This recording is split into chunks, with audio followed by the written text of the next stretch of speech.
आज का जो विषय है वो ये है कि अखिलेश यादव ने राज्यसभा में 3 कैंडिडेट भेजे हैं। जया बच्चन है जो कि वो चौथी बार राज्यसभा जा रही हैं, लालजी सुमन है, और तीसरे हैं आलोक रंजन जी। ये 3 नाम ऐसे हैं कि जो अब जया बच्चन को ये चौथी बार भेज रहे हैं। जया बच्चन का समाजवादी के लोग जानते हैं कि वो कितनी समाजवादी हैं। अखिलेश यादव से मिलना आसान है, लेकिन जया बच्चन से मिलना आसान नहीं है। कितनी समाजवादी हैं का समाजवादी के कार्यकर्ता जानते हैं ये बात। दूसरी कि आलोक रंजन कितने समाजवादी हैं, जबकि बीजेपी माइक्रो लेवल पे जाति के लोगों को जात के हिसाब से वो उसने टिकट दिए हैं राज्यसभा में।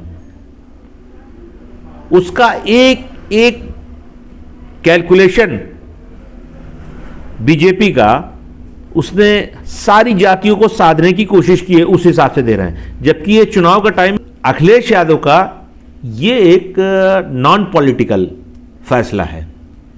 उनको चाहिए था कि इस टाइम अखिलेश यादव जया बच्चन को ड्रॉप करते, उसकी जगह कोई दूसरा चेहरा लाते, कोई मुस्लिम चेहरा लाते और उसको भेजते। आलोक रंजन का कितना योगदान है समाजवादी में? उस समाजवादी सरकार में मुख्य सचिव थे,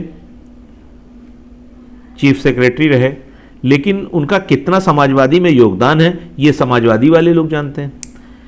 भाई, समाजवादी पार्टी के राष्ट्रीय अध्यक्ष अखिलेश यादव हैं, उनका अपना फैसला है कि वो किसको चाहें, जिसको चाहें उसको भेजें, लेकिन ये एक उनका नॉन पॉलिटिकल फैसला है। पीडीए की बात करते हो, पीडीए के लोग इसमें नहीं नजर आते हैं। पल्लवी जोशी से मैंने एक इंटरव्यू लिया, वो भी इसी मसले पे बहुत नाराज़ हैं अखिलेश यादव से। उन्होंने तो साफ कह दिया है कि मैं राज्यसभा में वोट नहीं करूंगी इन लोगों को, और पीडीए की बात को लेके उन्होंने कहा है कि पिछले 1 साल से वो पीडीए की बात करते हैं और पीडीए के लोगों को बात कर रहे हैं और पीडीए के लोगों को चांस नहीं दे रहे हैं और छला हुआ महसूस कर रहे हैं पीडीए के लोग समाजवादी पार्टी से।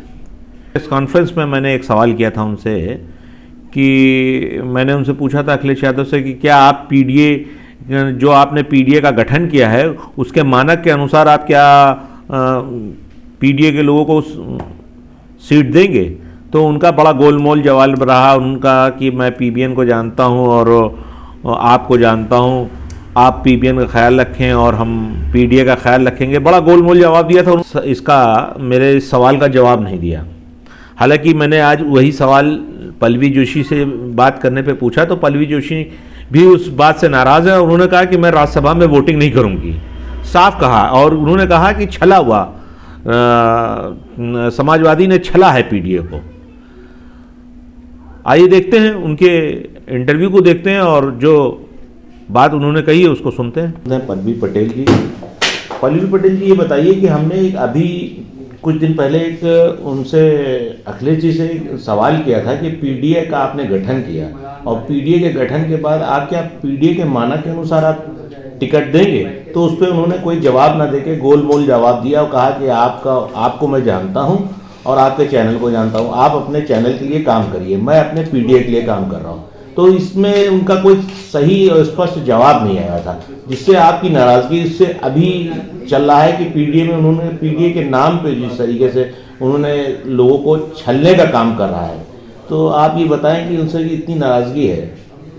देखिए, हमारा जो उद्देश्य है और जो हमारा नारा है वो है पीडीए और पिछड़ा दलित अल्पसंख्यक, ऐसा मैं समझती हूँ। लेकिन जो लिस्ट हमारे सामने आई है उसमें कहाँ है पीडीए? तो लड़ने के लिए, ज़मीन पर पार्टी का झंडा लेने के लिए, बात करने के लिए, आगे खड़े होकर के पार्टी को बढ़ाने के लिए पिछड़ा दलित अल्पसंख्यक सड़क पर लड़ाई लड़ रहा है और उनका वोट हम ले रहे हैं। लेकिन जब भागीदारी और हिस्सेदारी की बात आती है तो वो लिस्ट से गायब है। तो विरोध सिर्फ इतना है कि अगर पीडीए नहीं है तो इस जो धोखा हुआ है इसमें मैं साथ नहीं हूँ। तो जिस तरीके से ये पीडीए के नाम पे छल रहे हैं और हर बार हर जगह पे पीडीए कहते हैं, और अभी इन्होंने 3 टिकट दिए हैं राज्यसभा में, इसमें एक सिर्फ है, उसके बाद बाकी तो नहीं है। देखिए, अगर पीडीए है तो 100% रूप से पीडीए होना चाहिए, साकार रूप से वो ज़मीन पे उतरता हुआ दिखना चाहिए।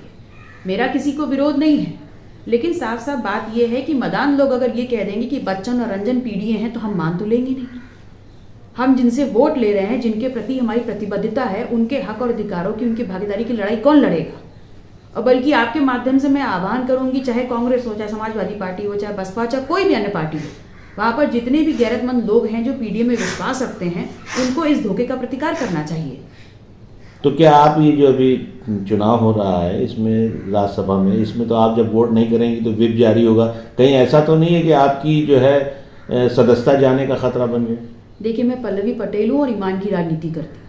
मेरी अगर प्रतिबद्धता पिछड़ा, दलित, अल्पसंख्यक के हक और अधिकारों के लिए है, उनकी भागीदारी के लिए है, तो अगर मेरे इस निर्णय से मेरे खिलाफ कार्रवाई होनी है तो सुनिश्चित कार्रवाई करें। ठीक, बहुत बहुत शुक्रिया। ये थी हमारे साथ पल्लवी पटेल जी।